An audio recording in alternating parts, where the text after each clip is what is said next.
감사합니다. 오늘 저희들 읽은 말씀은 요한일서 3장 2절부터 8절입니다. 제가 읽겠습니다. 사랑하는 자들아, 우리가 지금은 하나님의 자녀라. 장래에 어떻게 될지는 아직 나타나지 아니하였으나 그가 나타나시면 우리가 그와 같은 줄을 아는 것은 그의 참모습 그대로 볼 것이기 때문이니, 주를 향하여 이 소망을 가진 자마다 그의 깨끗하심과 같이 자기를 깨끗하게 하느니라. 죄를 짓는 자마다 불법을 행하나니 죄는 불법이라. 그가 우리 죄를 없애려고 나타내신 것을 너희가 아나니 그에게는 죄가 없느니라. 그 안에 거하는 자마다 범죄하지 아니하나니 범죄하는 자마다 그를 보지도 못하였고 그를 알지도 못하였느니라. 자녀들아, 아무도 너희를 미혹하지 못하게 하라. 의를 행하는 자는 그의 의로심과 같이 의롭고 죄를 짓는 자는 마귀에게 속하나니 마귀는 처음부터 범죄함이라. 하나님의 아들이 나타나신 것은 마귀의 일을 멸하려 하심이라. 아멘.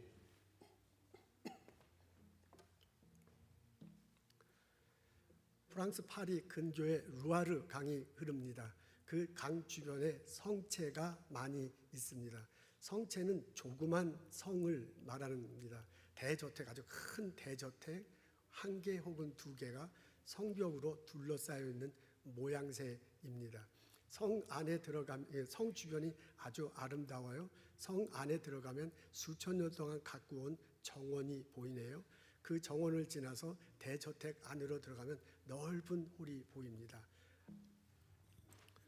아주 품격 높아 보이는 고가구들이 있고요. 그리고 벽에 옛날 그림들이 있습니다. 그 자리에 들어가면 마치 여러 사람들이 모여서 만찬을 나누고 포도주를 나누고요. 그리고 댄스를 하면서 파티를 하는 것들이 상상되곤 합니다. 그런데 그 건물이 이제 1층은 이제 그런데 그 건물 지하실에 가면 전혀 다른 일이 벌어진다고 합니다. 전부 다 그런 것은 아니지만 대부분의 성체 밑에는 지하에 포도주 저장소가 있고요. 그 숫자만큼 거의 비슷한 수준으로 지하 감옥이 있다고 합니다. 그 지하 감옥은 위층에서는 전혀 다른 일이 벌어집니다. 책 한 권 들고 파리를 가다라는 책이 있습니다. 린다라는 필명을 가진 사람이 이제 중국인 부부인데요. 그분들이 쓴 기행문입니다. 그 남편이 이제 건축가라고 해요. 이분들이 뮌슈르 루아르강 옆에 뮌슈르라는 성을 방문한 것을 써 놓았군요. 제가 그 책을 읽어본 적이 있습니다. 여러분 앞에 사진이 보이는데 저 성체가 바로 그 성체입니다. 이 건물 뒤편에 지하실로 내려가는 문이 있대요. 그래서 그 문을 열고 지하로 이렇게 내려가면 포도주 저장소를 지나자마자 어떤 또 홀이, 좀 자그마한 홀이 보입니다. 근데 그 홀이 돌로 되어 있어서 마치 석관으로 들어가는, 돌로 된 관으로 들어가는 기분이 든다고 합니다. 처음엔 너무 어둠컴컴해서 모르는데 중간에 이렇게 구멍이 뚫려 있어요. 마치 중간에 우물이 있는 것 같습니다. 거기 이렇게 들여다보면 이게 14m쯤 이렇게 쭉 중간에 파져 있다고 합니다. 그 안에다 죄수들을 가두는 거예요. 죄수들 완전히 벌거벗긴 채 빛도 들지 않은 그곳에 가둡니다. 그곳에 하루에 한 번씩 빵과 물을 준다고 해요. 그 빵과 물을 먹으면서 버텨야 하는 겁니다. 근데 그 죄수의 숫자 많고 적고에 상관없이 똑같은 양의 물과 빵을 준다고 해요. 사람이 죄수가 적으면 문제가 안 되는데 죄수가 많으면 문제가 되는 겁니다. 거기가 좁은 돌 안에 있기 때문에 사람들이 죄수가 많으니까 서로 막 밀치고 그래요. 그리고 빵과 물이 제약되어 있기 때문에 그 빵을 서로 먹으려고 막 싸우게 됩니다. 그러다 보면 서로 밀게 되는데 밀린 사람이 가운데 있는 구멍으로 빠져 들어가는 거죠. 그 안에 들어가면 기어 나오지 못하고 죽고 만다고 합니다. 이 사람이 어떤 죄를 지었는지, 얼마나 많은 형기가 있는지 상관없어요. 그 아귀다툼 나는 벌어진 것에서 밀려서 구덩이에 빠지면 죽고 맙니다. 어떤 힘 없는 사람은 들어오자마자 밀려가지고 그 안에서 죽기도 한다고 하네요. 그 책을 쓴 저자들이 뭐냐면 이곳은 지옥이다 라고 그렇게 적혀 있습니다. 그 성체, 제가 놀란 것은 그 성체에 사는 사람이 왕과 성주만 있는 것이 아니랍니다. 때때로 신부들도 살았다고 해요. 중세 말의 파리는 정교 일치 제도였습니다. 그러니까 왕이 교회를 다스리고 있었어요. 그래서 왕이 때때로 주교, 신부에게 그 관할 구역에 시의 도시 시장을 하거나 혹은 주지사 일을 맡겼다고 합니다. 그런 일을 맡으면 수도원에 있는 것이 아니라 이 성체에 와서 사는 거예요. 이 성체에 살면서 행정 처리를 하고 그다음에 사법하는 거죠. 거기서 자기가 이제 재판을 하는 거죠. 그리고 재판을 하는 거고 사람들 거기서 살고 있습니다. 이게 신부가 와 있으니까 때때로 거기서 미사도 드리곤 했다고 해요. 여러분 상상해 보십시오. 위에서는 미사를 드리고요. 사람들이 만찬을 열고 있어. 근데 똑같은 바로 밑에 지하실에는 지옥 같은 일이 벌어지고 있는 것입니다. 이게 중세 말에 300년에서 400년 동안 계속되다가요. 르네상스 말에 없어졌다고 합니다. 제가 이걸 읽고 깜짝 놀랐어요. 아니 어떻게 그런 일이 있는가. 저택이니까 아주 굉장히 크긴 크죠.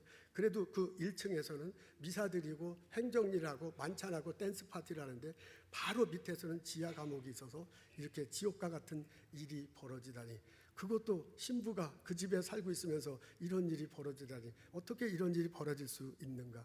여러분 중세시대 때는 전부 다 교회를 다녔습니다. 그러니까 모두가 다 크리스찬이야. 모두가 크리스찬임에도 불구하고 위에서는 천국과 같은 일이 밑에서는 지옥과 같은 일이 벌어지고 있었던 겁니다. 천국과 지옥이 공존하고 있습니다. 제가 이 책을 읽으면서 아니 사람들은 양심에 꺼리낌 없었을까? 위에서 미사 드리고 만찬을 드리는데 밑에서는 지옥과 같은 일이 벌어진다는 걸 알고 있을 텐데 왜 아무도 문제 제기를 하지 않았을까? 이 대저택 안으로 들어갈 때 밑에서 막 살려달라고 외치는 소리가 들릴 수도 있을 때 그때 전혀 양심의 가책이 없었을까 하는 생각이 들었습니다. 오늘 저희들은 요한 1서 3장 2절부터 8절의 말씀 읽습니다. 사도 요한이 하나님 말씀을 전해 우리들은 하나님의 자녀다 라고 그렇게 말하고요. 하나님의 자녀로서 살아가야 할 행실 3가지를 말합니다. 첫 번째는 너희들은 깨끗하게 하라. 너희 몸을 너희를 깨끗하게 하라 라고 권면합니다. 3절에요.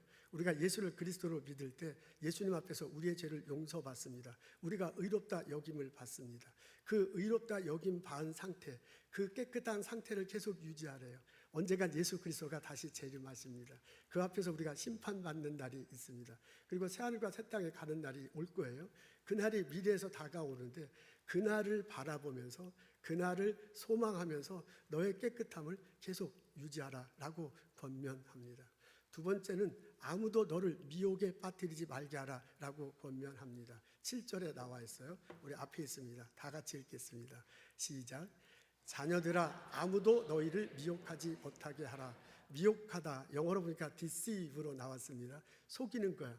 누군가 나를 속여가지고요, 나를 정신을 헷갈리게 만들어, 정신이 헷갈려갖고 갈팡질팡하게 만들어, 누군가 나를 속여서 정신이 헷갈리고 행동을 갈팡질팡하게 하는 거, 그게 바로 미혹하는 거랍니다. 그렇게 미혹당하지 말라라고 권면하고 있습니다. 이 세상은 마귀가 악의 세력의 모습으로 우리들과 함께 살아가고 있죠. 그 마귀가 악의 세력이 우리로 하여금 진리, 예수 그리스도의 진리를 흐트러뜨리고 그것에서 멀어지게 이렇게 자꾸 만들어. 그러니까 그런 곳에 속아가지고 너가 예수님을 떠나고 그런 곳에서 속아가지고 갈팡질팡하면 안 되겠다라고 권면합니다. 세 번째는 악의 일을 멸하라 라고 권면합니다. 7절에 나오네요. 마귀가 너를 자꾸 괴롭히는데 그것에 의해서 미혹당하지 말고 그 정도가 아니라 마귀가 하는 일을 다 너희들이 멸하라, 무너뜨리라 라고 권면하고 있습니다. 이 대목을 읽을 때 마태복음 5장 13절부터 16절이 생각났어요. 예수님이 말씀하시는 거예요. 너희들은 세상에 대해서 빛이 되고 소금이 되어야 될 것이다 라고 권면하는 내용입니다. 마귀의 일을 멸하라. 사도 요한이 그렇게 얘기했는데 그러긴 해야 되지만 이게 좀 깜깜하죠. 근데 예수님은 세상에 대해서 빛과 소금이 되라고 했단 말이에요. 그러니까 그걸 좀 연결하면 우리가 좀 더 이해가 되고 실천하기가 쉬울 듯합니다. 사도 요한도 똑같은 말을 하고 싶었을 거예요. 너희들이 하나님의 자녀라면 세상에 대해서 빛과 소금 되는 역할을 하거라. 그렇게 해서 세상이 마귀가 틈타지 않도록 마귀를 멸하라 라고 그렇게 권면했을 듯합니다. 요한일서 3장 읽어보면 사도 요한이 우리에게 권면하는 소리를 들을 수 있어요. 우리들은 하나님의 자녀입니다. 하나님의 자녀는 여러분들은 여러분 마음이 영혼이 깨끗하게 돼야 될 것입니다. 하나님의 자녀는 여러분들은 마귀로부터 미혹당하지 않도록 이게 정신이 딱 깨어 있어야 될 것입니다. 여러분들은 오히려 빛과 소금이 돼서 이 마귀의 일을 다 물리치는 일을 해야 될 것입니다 라고 사도 요한이 우리에게 가르쳐 줍니다. 제가 오늘 본문을 묵상하면서 이런 생각이 들었어요. 오늘 본문을 이렇게 해석하면 예수님께서요, 사도 요한을 통해서 예수님께서 이렇게 나에게 말씀해 주셔. 근데 한편으로는 오늘 본문은 마귀라는 단어가 많이 나와. 죄악에 빠지지 말라 그런 단어가 많이 나와. 그래서 자꾸 마귀를 연상하게 돼요. 그냥 읽고 묵상하게 보면 그렇게 자연스럽게 돼. 그러면서 그 마귀가 사탄이 나한테 뭐 꼭 그럴 필요가 있느냐, 적당히 살도 되지 않느냐라고 나에게 그냥 속삭임을 말하는 듯한 그런 생각이 들게 됩니다. 어떻게 보면 예수 믿는 우리들은 샌드위치 같은 때가 참 많습니다. 교회 오면 예수님 말씀 듣지요. 그렇지만 우리가 교회 밖을 떠나면 세상의 악한 무리들의 세력을 소리를 듣습니다. 우리는 그 사이에서 선한 말씀과 악한 속삭임 사이에서 샌드위치가 되면서 살아가고 있는지도 모릅니다. 그 모습을, 이 말씀을 묵상하다 보면 내가 여기서부터요, 예수님 말씀이 그렇게 들리고 선한 말씀이 사탄의 목소리가 이렇게 들리는 듯한 그런 생각이 들면서 말씀을 묵상하게 됩니다. 우리 중에 많은 사람은, 건강한 그리스도인들은 내가 이렇게 샌드위치에 됐을 때 단호히 그 입장에 벗어날 수 있습니다. 악의 세력에 대해서 단호하게 아니다라고 얘기하고요, 나는 예수님 말씀대로 살겠다고 단호히 결심하고 행동하면서 살아갈 것입니다. 건강한 그리스도인은 그렇게 살 수 있습니다. 근데 안타깝게도 많은 그리스도인, 저를 포함해서 많은 그리스도인들은 그렇게 하지 못합니다. 우리는 그냥 서 있어 갖고요, 우리는 서 있어서 예수님이 선하게 말씀하시는 것을 들어, 그러면서 또한 생각으로 우리가 행동하면서 속에서 사람들과 살면 악한 세력이 내게 속삭이는 소리를 들어요. 그래가지고요, 이 경계선상 안에서 이러지도 못하고 저러지도 못하고 그렇게 살아가고 있는지도 모릅니다. 여러분, 선한 세력과 악한 세력이 우리에게 다가오는데 그 경계선이 있어요. 그 경계선이 우리가 지금 이렇게 제가 딱 얘기해서 이쪽 선한 세력, 이렇게 악한 세력 하는데 우리 삶의 현장에서는 그렇지 않잖아요. 그 선이 막 오르락 내리락 하죠. 막 완전히 꼬불꼬불하죠. 이 선도 있고 막 저 선도 있고 막 얽혀 있어요. 그래서 어디가 선인지 어디가 경계인지는 잘 구분하기가 굉장히 어려워. 그래도 이해하기 쉽도록 똑바로 펴서 얘기하면 경계선이 있고 이쪽에 선한 세력이 있고 이쪽에 악한 세력이 있는데 그 경계선 상에서 우리가 딱 서 있는 거야. 그러면서 이러지도 못하고 저러지도 못하고 살아가는 그런 모습들이 떠오릅니다. 여러분, 프랑스 파리 근교의 루아르강 쪽은 성체가, 아름다운 성체들이 참 많아. 근데 그곳의 1층에서는 천국과 같은 잔치가 벌어지고 있고요, 밑에서는 지옥과 같은 일이 벌어졌다는데 그것에 대해서 양심의 가책을 느끼는 그리스도인이 아무도 없었다는 거예요. 300~400년 동안 어떻게 그런 일이 벌어질 수 있어요? 선과 악이 그 똑같은 집안에 공존한 대로 그 상태로 살아가고 있는 거야. 근데 따지고 보면, 생각해 보면 나도 우리도 선, 악이 공존하는 곳에 그 경계선상 위에서 미적거리며 살고 있는지도 모릅니다. 여러분, 우리가 사는 환경은 상당히 애매모호합니다. 이것이 선이다, 이것이 악이다 라고 말하기가 굉장히 어려워. 그것들이 막 얽히고 설켜서 선인 것 같고 악인 것 같은 세상에서 살아가고 있습니다. 인터넷은 우리 정보의 보물입니다. 모든 것들이 다 인터넷에서 통과되죠. 요새 인터넷 AI까지 나와서 더 그냥 되죠. 그래서 내 전공 분야, 내 관심 분야를 AI를 통해서, 인터넷을 통해서 끄집어내고요, 그리고 그것을 요약 정돈하고 새로운 것들을 발견해냅니다. 그것뿐만 아니라 자기 전공만 있는 게 아니라 전혀 나하고 상관없는 것들을 인터넷을 통해서, AI를 통해서 정보를 들어오죠. 그리고 이것을 연결시키죠. 융합하죠. 전혀 새로운 아이디어가 떠올라 내가 일하는 분야에 아무도 생각하지 못한 것을 내가 생각해내, 페이퍼 써내, 실험해서 놀라운 것을 발견해. 할렐루야. 이런 은혜가, 이런 축복이 우리 성도님들에게 있기를 저는 날마다 기도합니다. 인터넷을 통해서 이런 선한 일이 있습니다. 근데 그것과 전혀 다른 것도 있죠. 인터넷 안에는 엄청난 정보들이 있습니다. 섹스 동영상이 막 얼마나 많은지 수도 없이 많다고, 수를 셀 수가 없겠죠. 그렇게 있다고 합니다. 신문에 자주 보니까 한국에는 자살 사이트가 있네요. 혼자 죽으려면 너무 무서우니까 같이 자살합시다 하고 공고를 하는 모양이에요. 그러면 어느 날 어느 여관이나 뭐 거기에 다 같이 모여서 전혀 모르는 사람이 만나가지고요, 거기서 자살을 한대. 아니 뭐 그런 일이 다 있어요. 참 별일이 다 있습니다. 도둑놈들이 사기치는 사람이 옛날엔 감옥서에서 많이 배웠대요. 그래서 감옥서가 학교야. 근데 요새는 감옥에 갈 필요도 없어. 그냥 인터넷에 보면 완전 범죄, 어떻게 다 사기칠 수 있는가 다 인터넷에 떠오릅니다. 그러니까 그것을 보면서 살아가고 있는 거예요. 우리는 공존해 있습니다. 우리 환경은 선한 것과 악한 것들이 공존해 있고 막 믹스돼가 있고 어디가 선인지 어디가 악인지 모르는 그런 환경 속에 살아가고 있습니다. 이런 환경 속에 살아가는 나는, 이런 우리들은 선과 악이 마주치는 이 경계선, 이게 참 교묘한데요. 그냥 쉽게 말해서 이런 경계선, 그 경계선 상에서 우리는 살아가고 있는지도 모릅니다. 어떻게 생각하면 그 경계선 상에서 애매모호한 태도를 취하면서 살아가고 있습니다. 어떻게 생각하면 우리는 이 경계선상 위에서 미소 지으면서 살아가고 있는지도 몰라. 나는 이제 악의 세력이 다가와서요. 이렇게 하자고 막 꼬드는데 그것에 대해 도망가지 않아. 그것을 물리치지 않아. 그렇다고 그렇게 안 하겠다고도 하지 않고 그냥 바라보고만 있어. 쳐다보고만 있는 거야. 그러니까 악의 세력이 점점점 나에게 다가올 수 있는 빌미를 내가 제공하고 있는지도 모릅니다. 어떻게 생각하면 우리들은요, 경계선 상에서 미적거리는, 의도적으로 미적거리는 기쁨을 누리고 있는지도 몰라요. 누군가가 이렇게 살아야 된다 얘기하면 이렇게 살아야 되는구나 하고 한 발 이쪽으로 슬쩍 가. 그런데 누군가가 저쪽에서 저렇게 살아야 된다 얘기하면 저렇게 살아야 되는 거 하고 저쪽으로 한 발 가.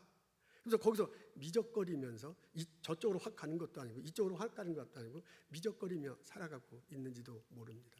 어떻게 생각하면 우리들은 그 경계선상 위에서 미안해하면서 살아갈 수도 있습니다. 이 사람이 이쪽으로 오라고 그러는데 이쪽으로 확 가지 못하니까 미안해. 저 사람이 저쪽에서 오라라고 그러는데 저쪽으로 확 가지 않으니까 미안해. 그러니까 적정히 미안해하면서 살아갈 수 있을 수도 있습니다.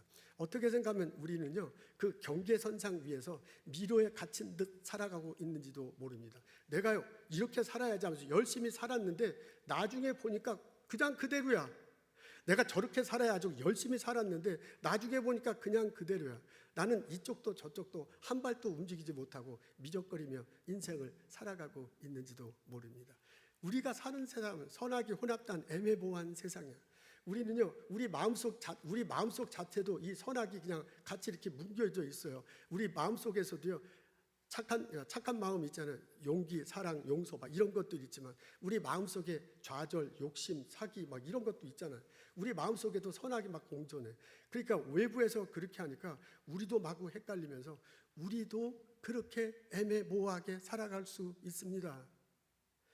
미혹되지 말라라고 그렇게 말하는데요, 미혹되기 쉬운 스팟에 딱 서 있어. 그러면서도 악의 세력에 완전히 빠져 들어가는 것도 아니야. 그렇다고 내가 예수 그리스도의 이름으로 완전히 예수 그리스도의 세상에 나가서 빛과 소금이 되는 것도 아니에요. 그냥 경계선상 위에서 미적거리며 살아가고 있는지도 모릅니다. 오늘 우리는 요한일서 3장 2절부터 8절의 말씀을 읽어요. 말씀을 읽으면서 나 자신을 뒤돌아볼 수 있습니다. 어떻습니까, 여러분? 우리는 어떻게 살아가고 있습니까? 나는 몸과 마음이 완전히 세상에 빠져 살아가고 있습니까?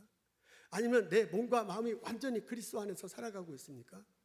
아니면 내 몸과 마음이 그 선악의 경계선상 위에서 미적거리며 살아가고 있지는 않습니까?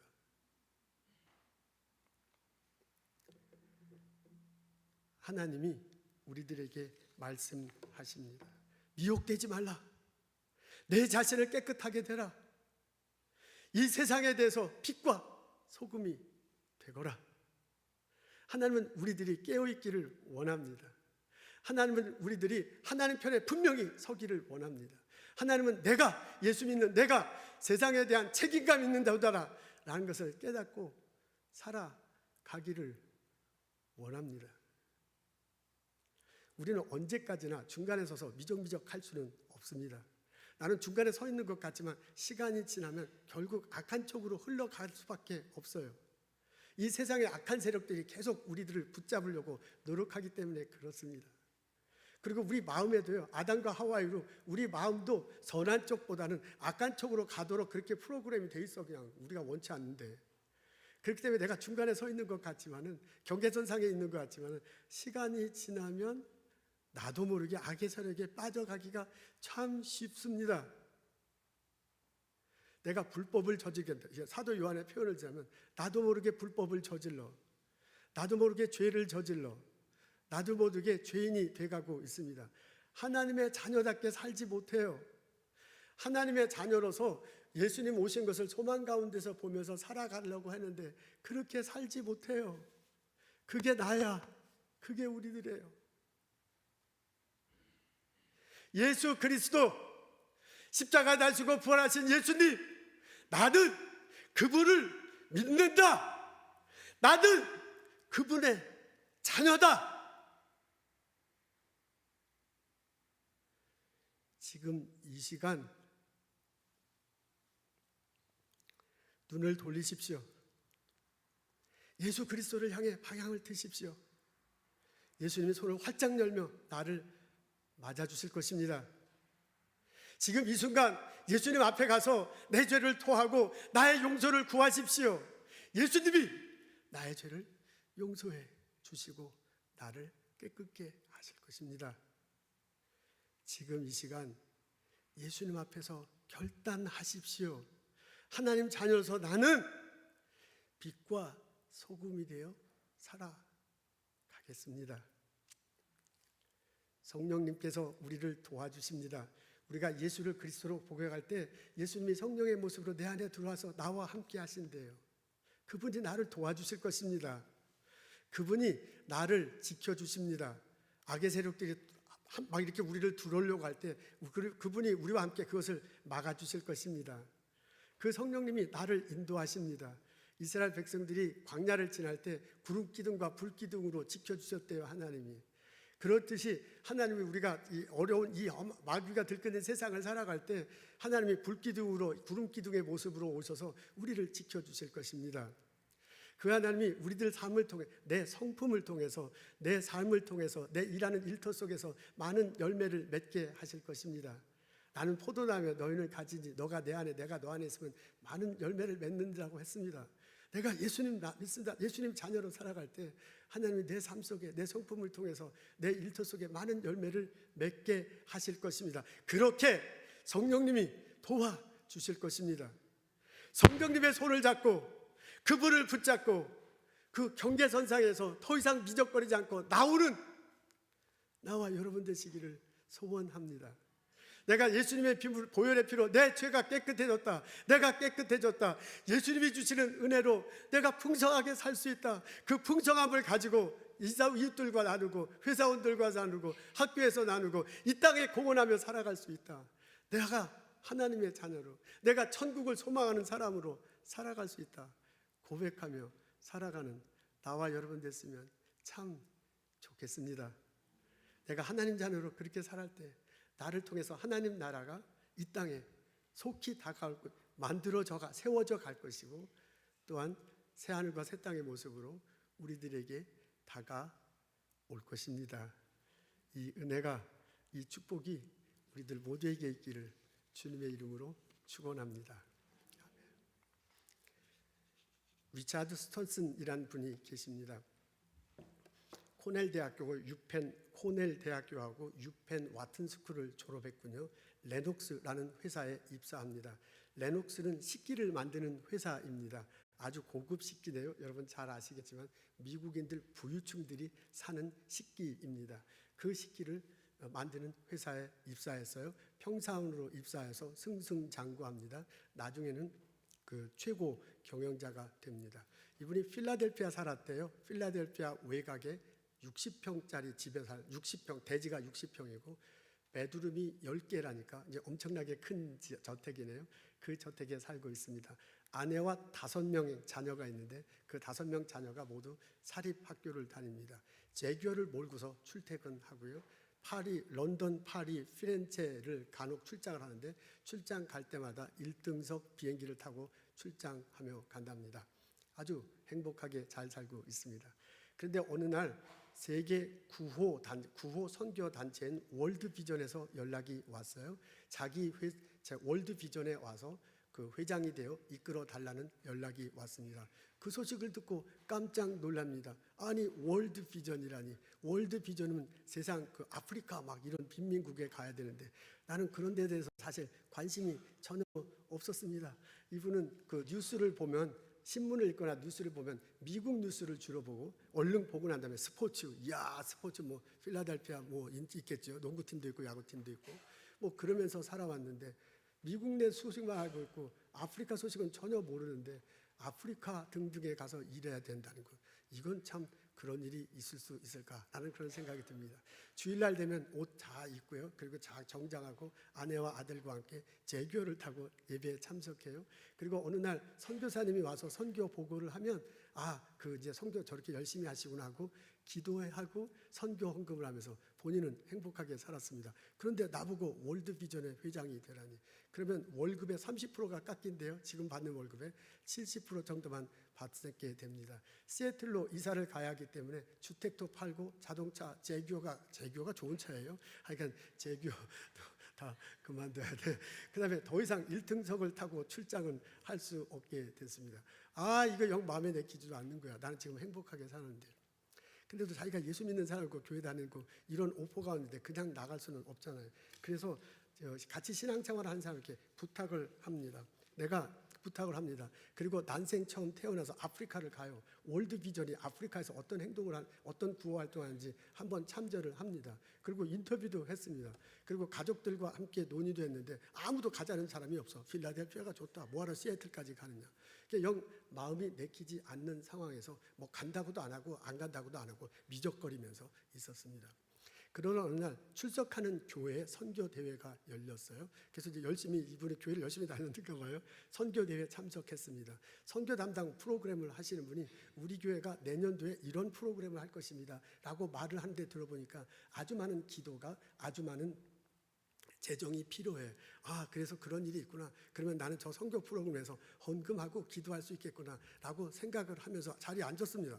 근데 이분이 프로그램을 소개하다마다 갑자기 뭐라 그러면 우리 다 같이 찬송하고 기도했으면 좋겠어요. 근데 자기가 지금 마음속에 하나님이 자기에게 말하는 것 같은 음성이 들린다. 그러면서 하나님이 자기에게 말하시기를 우리 참석한 중에 어떤 한 분이 선교지에 나와서 헌신하기를 부르신다. 그분을 부르신대요. 그래서 헌금에 참석하는 것도 좋지만 헌금보다는 선교지에 와서 사역을 하기를 원하신다라는 마음을 주신다고 합니다. 그래서 내가 그 마음이 있기 때문에 같이 기도했으면 좋겠습니다 하고 찬양하고 기도를 했대요.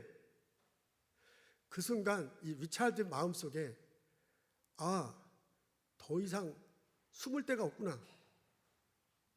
이건 하나님께서 나를 꼭 집어서 부르시는구나 라고 여겨졌다고 합니다.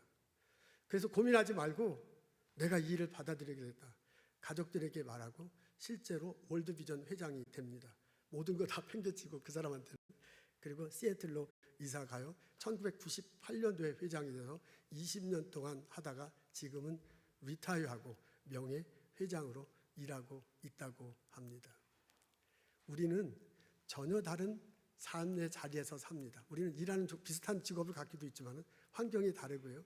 하나님께서 내게 맡겨주신 일도 또한 다릅니다. 그렇지만 내게 맡겨주신 이 일을 통해서 하나님께서 나타내고자 하고 싶은 것이 있습니다. 사도 바울은 우리 보고 여러분들은 하나님의 자녀다. 우리들은 하나님의 자녀다 라고 말하면서요. 깨끗하게 될지어다. 마귀의 유혹에서 벗어날지어다. 그러면서 빛과 소금이 되어 살라고 하십니다. 지금 이 순간 하나님이 사도 요한을 통해서 나에게 말씀하고 계십니다. 빛과 소금이 되어 살아가거라. 기도하겠습니다. 하나님, 나의 일터에서 나의 삶의 현장에서 하나님 바라보게 하옵소서.